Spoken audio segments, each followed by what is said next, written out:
Hi, this is Dr. Archibald. This is the view and do number 2 on research.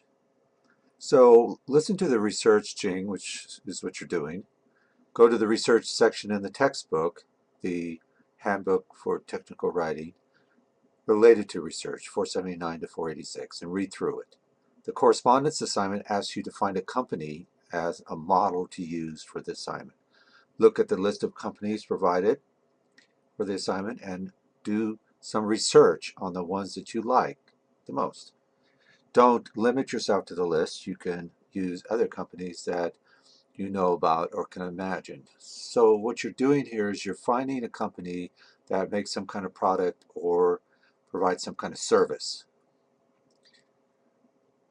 Okay, and then what you need to do in order to do the research is to put that company into some kind of context and define what the audience is, and then your purpose for doing it is more related to what I'm asking you to do in the assignment. That is, for that first assignment, for the first piece of correspondence, you're going to write a letter to some outside customer or investor or vendor, asking them whether they would be interested in your product or service. But before you do that, you have to set up the company. So when you've found several companies to do research on, go to the research guides below and use them to find the information on the companies. One way to do this is to ask yourself the questions the textbook provides in respect to purpose, audience, and context. And context here, I think, is the most important thing to set up first. Especially look at the questions on context on page 102. This is under assessing context. For instance, what is your professional relationship with your readers? Okay. What is your preferred medium? Well, I've already given you the medium. It's a letter, and then you're going to change places, and you're going to write the email back from the company that you've written to, and then you're going to produce a memo.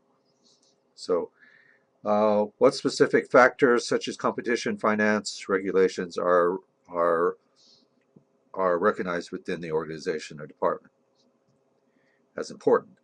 What is the corporate culture? What are the professional relationships among the various readers? What current events within or outside the organization or department may influence what the readers interpret? What national cultural differences might there be? So you have to consider these sorts of things and others when you establish the context for your product or service as you define it, as you define what your company is doing with these kinds of things and who your company is, and then how you represent those to the outside customer or vendor or investor, whatever you choose. You can choose one of those kinds of people depending on what your particular product or service is. Okay, so this is a view and do to start the research process here. You'll write a summary of the research you do using the information above from the textbook and the research guides below. Okay, so I've given you 3 research guides or 3 ways to research. One is in the MU library, and the second is in Google search, and the third is just a general internet search terms with the Library of Congress. And then at the bottom here there's a citation manager that you can use called NightCite. So what you want to do is to write at least one page and upload your response to D2L Assessment Dropbox View Do 2. Okay, now this is just your preliminary start at your research. I want to see how you're proceeding here. And then, of course, as the textbook explains, you're going to go back and forth between doing research and writing the paper or organizing the paper, paper meaning, the different documents, okay? But this is where you should start here with this particular view and do, okay? All right, thanks.